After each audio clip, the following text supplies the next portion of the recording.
Hello, I am Vladimir Shirogorov, a historian, and author of the book War on the Eve of Nations, Conflicts and Militaries in Eastern Europe, 1450-1500, and Strategies of Ukrainian War, 1500-1800, that is now in print, and also many other essays on military history published in Russia, the United States of America, Germany, Italy, and other countries.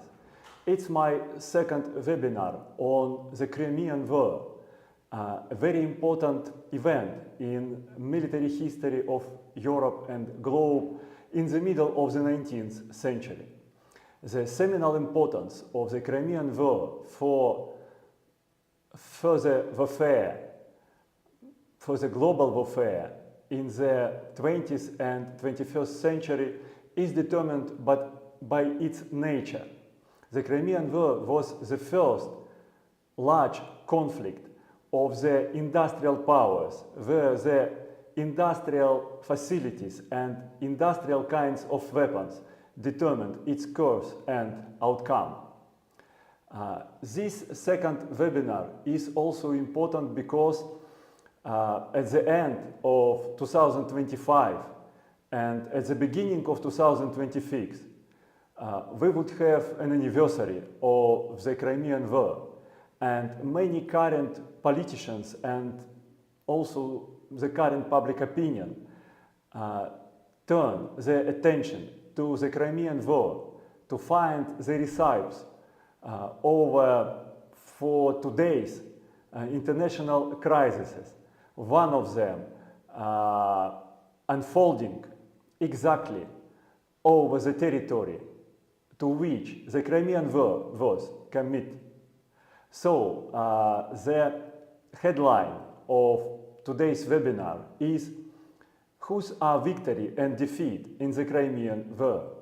You have my slides on your screen, and you could download them or read them from my Telegram channel, to which I invite you to subscribe. Subtitle of today's seminar is "Reading War, Learning Strategy." Crimean War is the vast amount of exemplary decision-making that could help not only understand the current international events and warfare, but also obtain knowledge of strategy that's applicable not only in warfare, but also in business, politics, and private life. It is the reason why I include a narrative on the Crimean War in my course on military strategy for competitive struggle that I start to teach next week, and to which I invite you to join. First, we start with conclusions to the webinar 1 on the Crimean War that had a title World War Zero,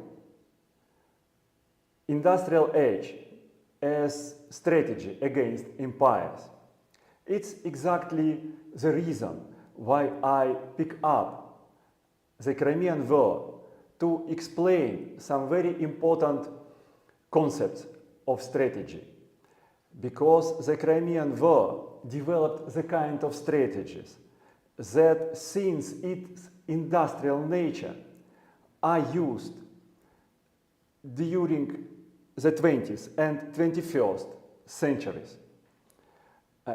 It's also a kind of conclusion, the current webinar, it's a kind of conclusion to the series of my shorts on my channel with YouTube that are devoted to the Crimean War, where I explain the place of technology in strategy that's especially important in our time of fast technological changes. There are two groups of conclusions that must be attended discussing the Crimean War. First of them is the group of conclusions on the combatants, their strategic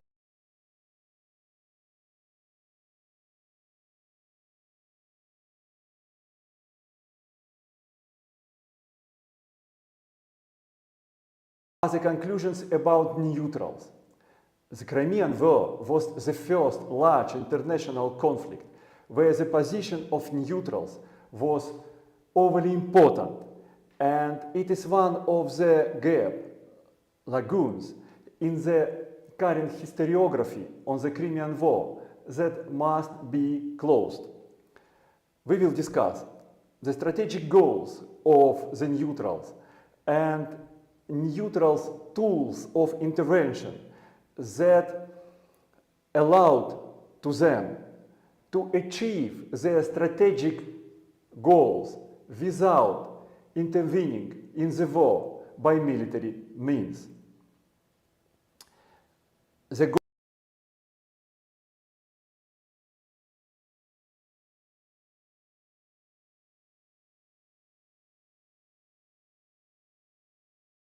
to push out Russia from the belt of their competition in Eurasia that stretched from Ottoman Anatolia through Iran, through Central Asia, to northern China and the Far East.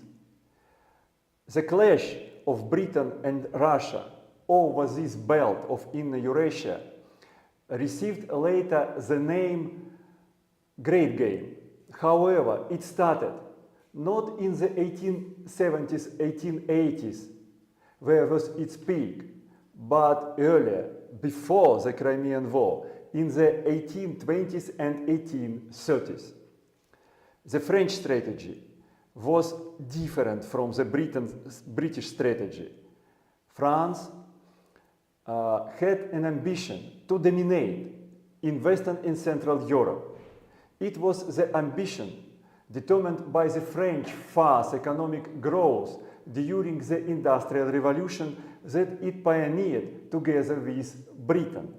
However, following the Napoleonic collapse, Austria, Prussia and Russia dominated in Central Europe, united into the Holy Alliance. France targeted to destroy it and to take over domination in Central Europe. But to destroy the Holy Alliance, it needed to defeat Russia, because Russia was the pillar of the Holy Alliance.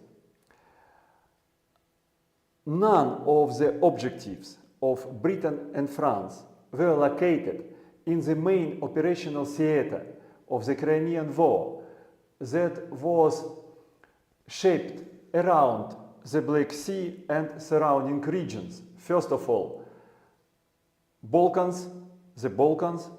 Transcaucasia, Ottoman Anatolia, and Russian northern shore of the Black and Azov Seas. During the Industrial Revolution, especially active in the first and second quarters of the 19th century, Britain and France established the industrial superiority over Russia. First of all, in manufacturing the new means of warfare, steamers, heavy rifled artillery, shell munition, high explosives, and rifled handguns that determined their technical superiority in warfare. At the same time, their industrial facilities provided to supply in full their army and fleet in the large scale and intensive conflict. Britain and France recognized that this superiority, as always in the periods of fast technological changes, was concentrated. It was not stretched, spread over all theater of confrontation, but concentrated in the very narrow zone, and it was the zone of naval and amphibious warfare, where the new kinds of weapon, new means of warfare played better, produced their best performance.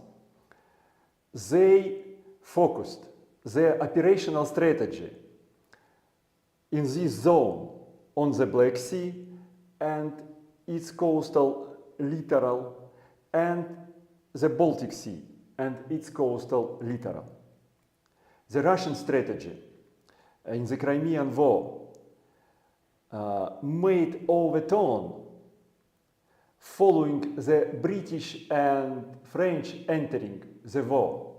The British and French military and political and economic potential was much superior over the potential of the Ottoman Empire. So entering of the Western allies into the Crimean War changed its character.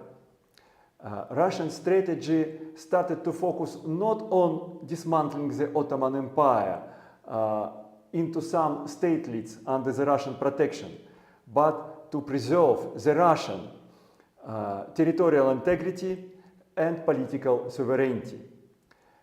Russia feared not only the Ottoman threat to take back the southern regions of Russia along the northern shore of Black Sea that Russia took over from the Ottoman Empire in the 18th century, but also influence the Russian stance to Central Europe, and especially to Poland, which with its permanent insurgency and separatism was very dangerous part of the Russian Empire to its integrity and political stability.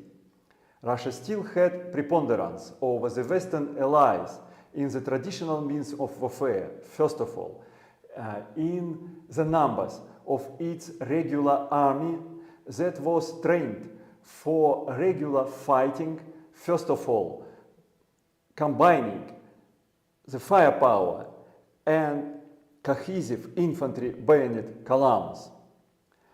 And Russia had abundant stock of weapons and military materials, but the Russians recognized that their stock of military materials and weapons were fast outdating in the middle of the 19th century, with a threat to be totally obsolete by the last third of the 19th century. They might be applied now, urgently, immediately, or thrown into trash.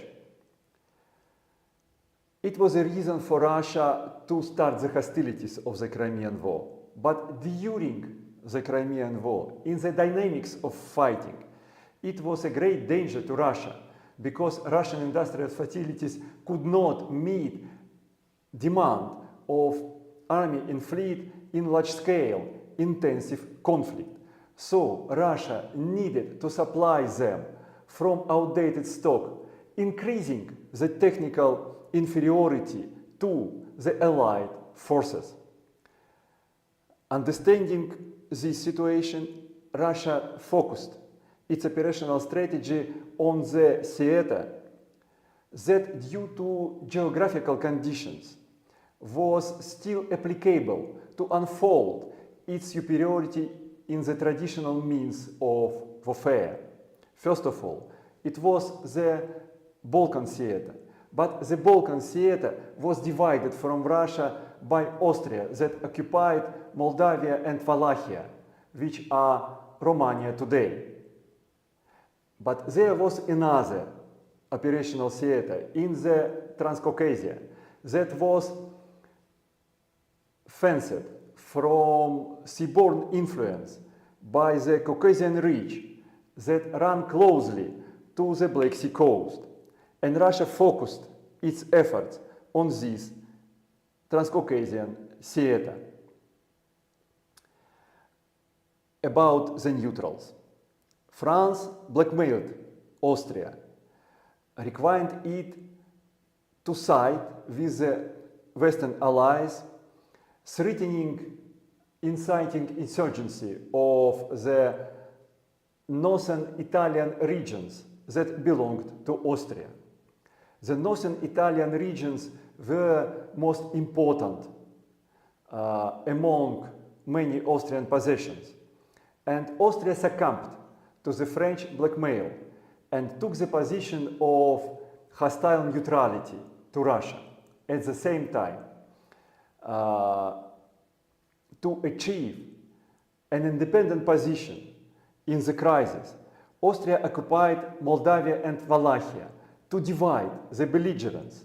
Russia needed approval of Austria to strike deep into the Balkans and to Istanbul. And the Western allies needed the Austrian approval to strike via Bessarabia, that is Moldavia today, to Ukraine, to the Russian heartland. So both of the sides became dependent on the Austrian position. At the same way, France blackmailed Prussia, threatening to support the German nationalistic insurgents. But Prussia restrained and bridled the nationalistic insurgents in Germany during the European Spring of Nations, and it rejected the French blackmail. Prussia took the position of friendly neutrality to Russia because this position was very profitable to Prussia. Prussia purposed to take over dominance in the German Confederation from Austria and establish its domination in Germany, preventing French political expansion in it. Prussia rejected the French and British blockade against Russia on the Baltic Sea. Prussia strengthened its ports and onshore fortifications and its navy, providing support for commercial navigation, supplying Russia with advanced weaponry and advanced expertise. Now we turn to the maps and we start to discuss the results and strategic lessons of the Crimean War from the maps, because military history is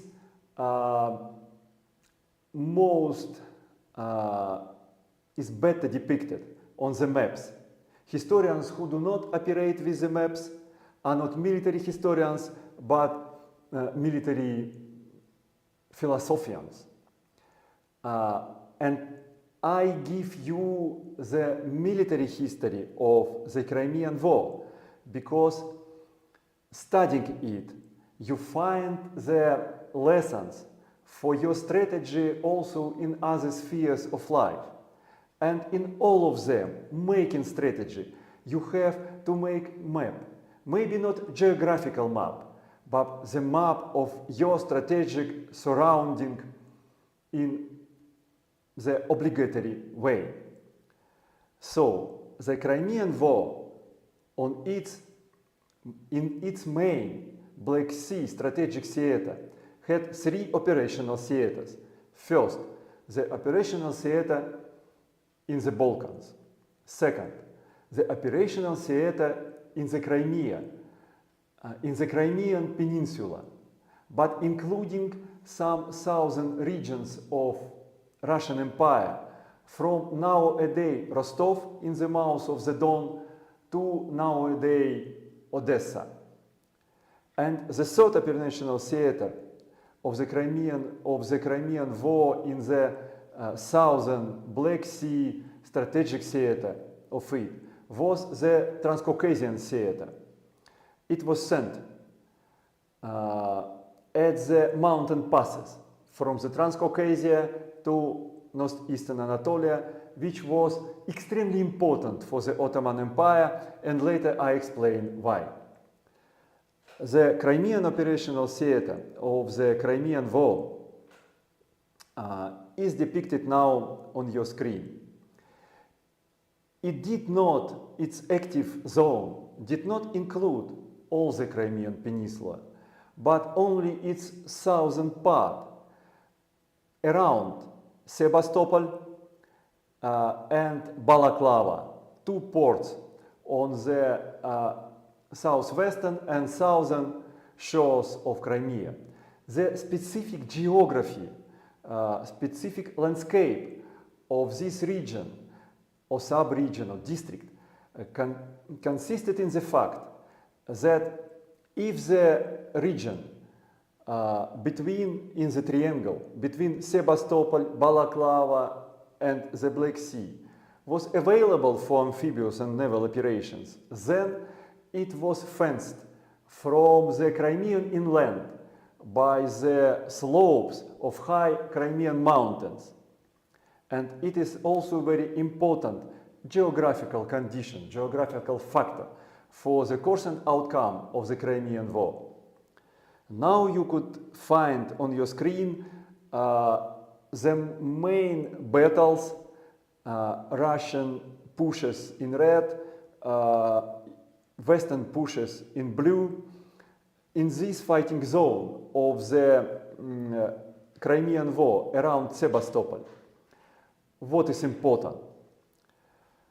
It is one of the episodes of Crimean War that the military history simply missed, as if it's blind, because the military history of the Crimean War is determined by the nationalistic rhetorics of the war and following nationalistic historiography in Russia, Britain and France.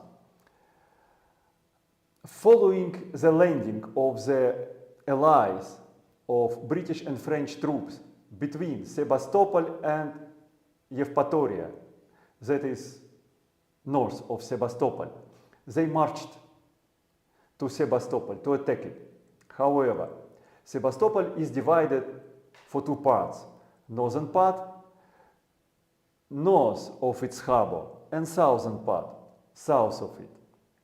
Instead of attacking northern part of Sebastopol, the allies marched by it, bypassed it, to make the complete turn of their direction of march and approach Sebastopol from the south.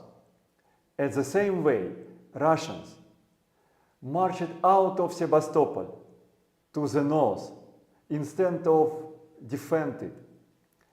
And really two forces, one under the Russian commander, Prince Menshikov, and another under the Allied commanders, Lord Raglan and the French commander. They met in the crossroad of their moves at the Mackenzie Heights. Mackenzie Heights is the inland angle of the Sebastopol harbor. They saw each other. Raglan and the French commander Saint Arnaud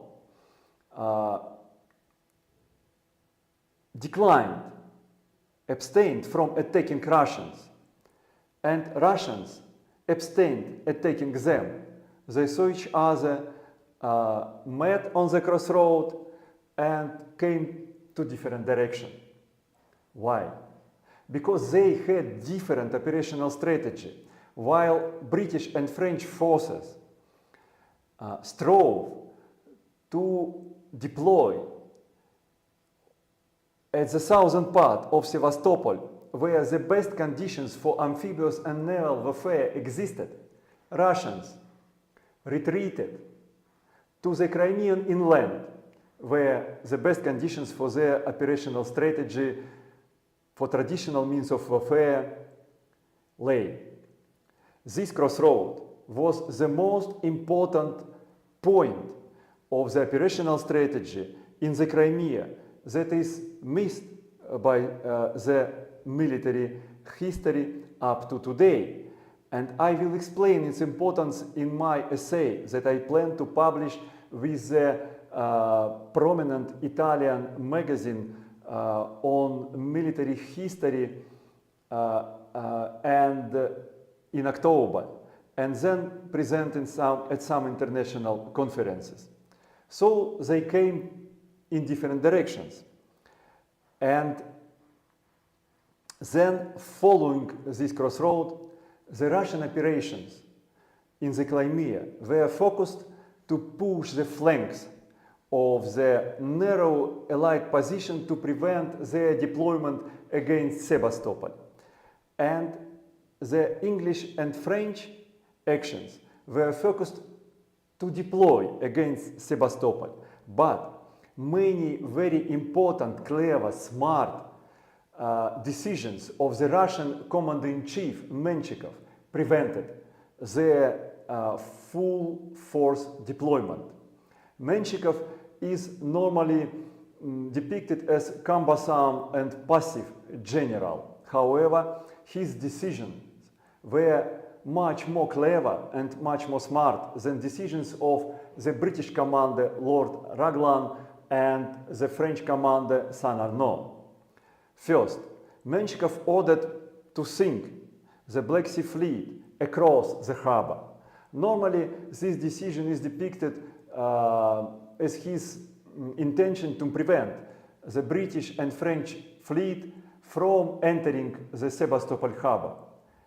It was one of his considerations, but he had much more important considerations as well. First of all, he transferred the artillery and military equipment from the sunken ships to the new outer bastions of Sebastopol that he ordered to construct.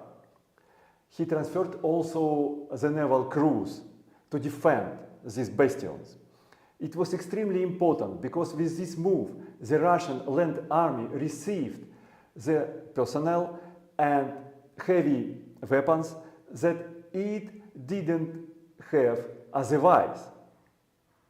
The new bastions that Menshikov constructed or engineer Totleben constructed under his order were located very high on the hills, and central of them was located on Malachov Tomb Hill.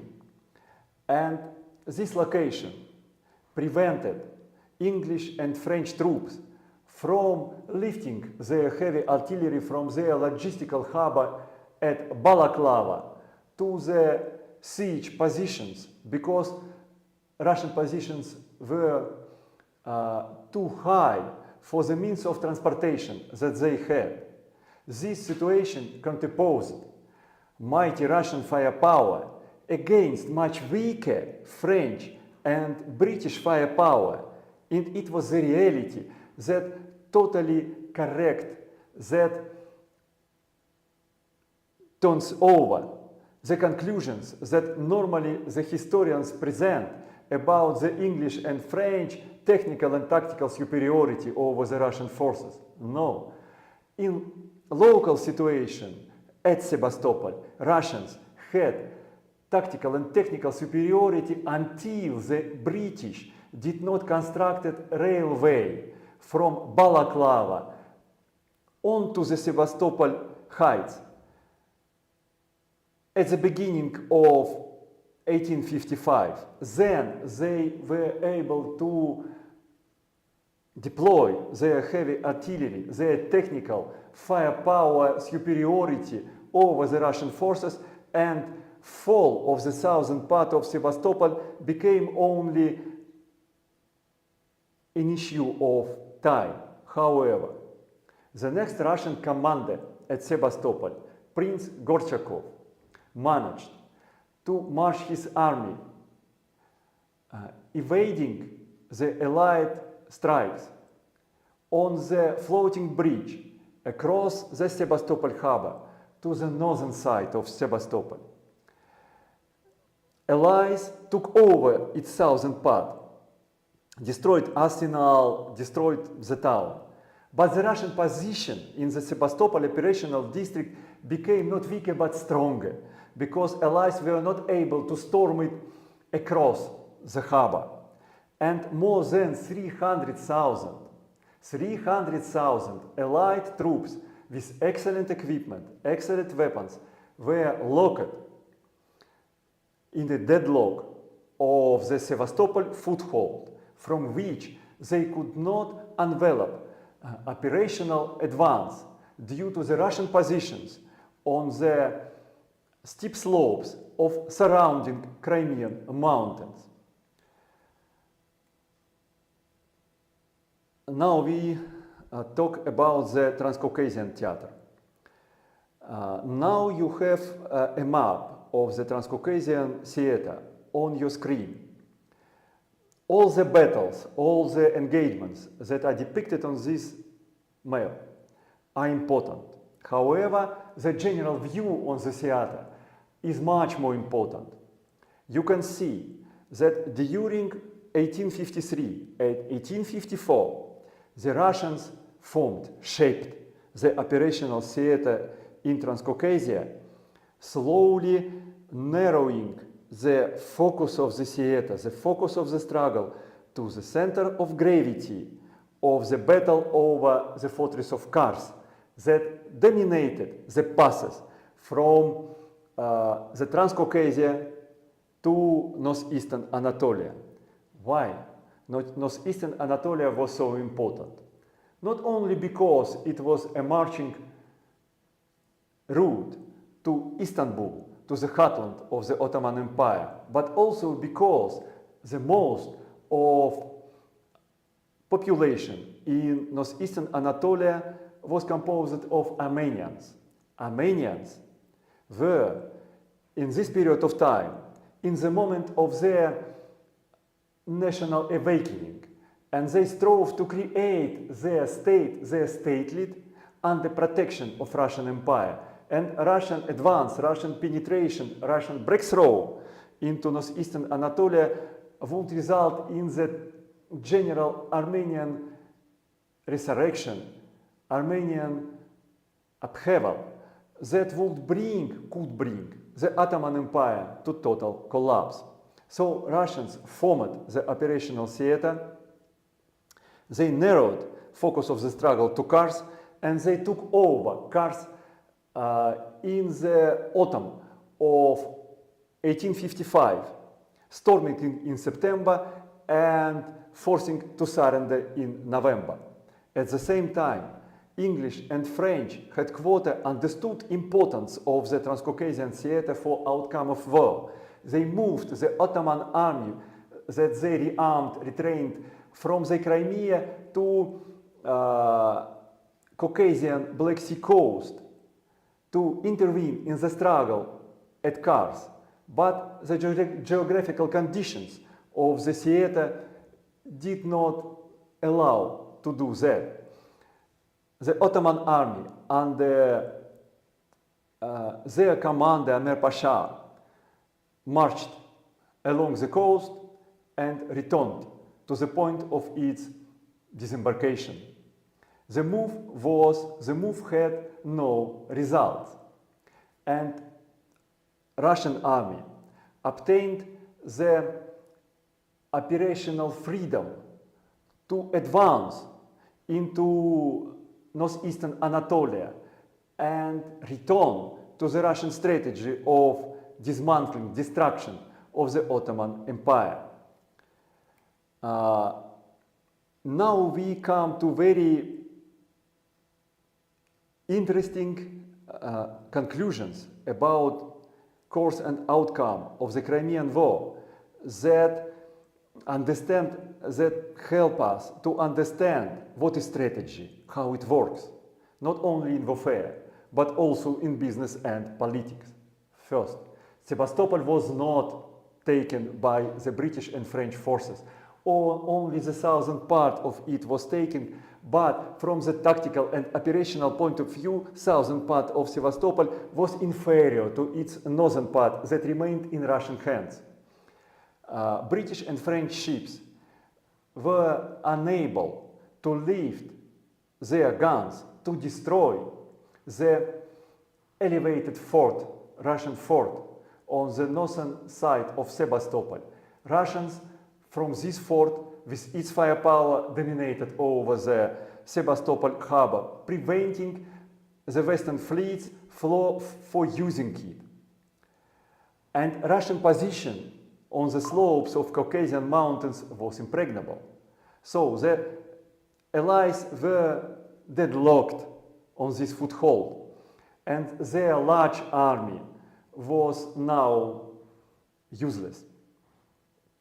So, battle at Sebastopol was not a light victory over Russia, because taking of its southern part did not result in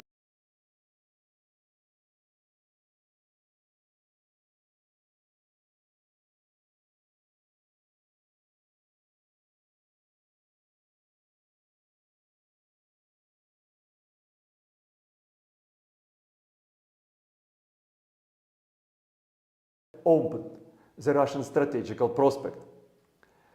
And Sebastopol was not a decisive point of view of the war. Battle of Sebastopol was not its center of gravity if we talk with the terms of Karl von Clausewitz, founder of the modern discipline of strategy. Because Kars, fortress of Kars in the Transcaucasia, was the center of gravity, where the outcome of the military phase of war was determined.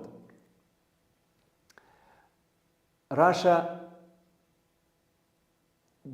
gained upper hand in both Crimean campaigns in 1454 and 1455 because it managed to deadlock the Allied troops and prevent their deploying their numerical and technical superiority in other parts of the southern strategic theater. For example, from attacking Odessa, Rostov, mouth of the river Dnieper, and mouth of river Don, the key strategic locations, strategic choke points of the southern Russian theater. At the same way, Russia dominated on the Black Sea operational theater in both campaigns 1454 and 1455, because the Baltic operational theater consisted of two sub-theaters. First it is naval theater, and another is amphibious theater. And after gaining domination on the Black Sea, gaining the sea dominations, Allies were unable to attack and distract Russian key onshore fortification, Kronstadt near St. Petersburg, and Sveaborg, that's the district of nowadays Helsinki. And Russia had opportunity, had a base to project its force over Baltics, basing on two main strongholds, and also in other strongholds such as Reval, now Tallinn, and Riga. This Russian position provided to the neutral shipping over the Black Sea, and the neutral shipping over the Black Sea supplied Russia with the steam machines, with new kinds of weaponry and new kind of expertise, including the expertise that Russia used to defend Kronstadt.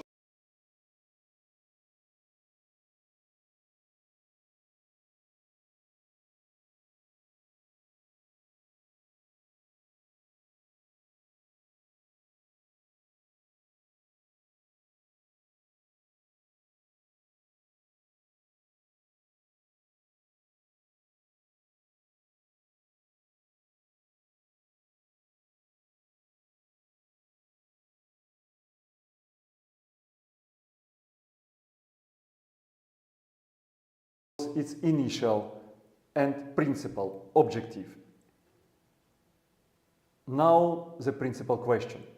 Why did the Allies declare that they won the Crimean War and Russia recognized their victory?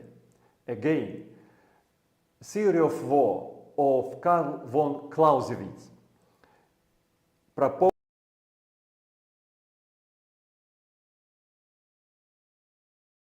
explanation of a system Russia dominated out Tibet's command at Kars at the end of 1855. Then Russia could expect only its decline. And that's the reason for decline of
Britain turned to mobilize its reserve militia. Large allies ordering for new ships, for new kind of weaponry and munition demonstrated to Russia that in the campaign of 1856 the allies would be much stronger. So Russia had to cede something, to succumb to some small allied demands to achieve peace. Who was the real winner of the Crimean War? Russia was a loser because it was pushed, it was forced to some sharp social and political reforms during a quarter of century following the Crimean War. And these reforms that are claimed great reforms nevertheless destroyed the very foundation of the Russian political and social regime and resulted in the Russian Revolution in the beginning of the 20th century that destroyed the Russian Empire and brought the results, the negative results that Russia still could resolve.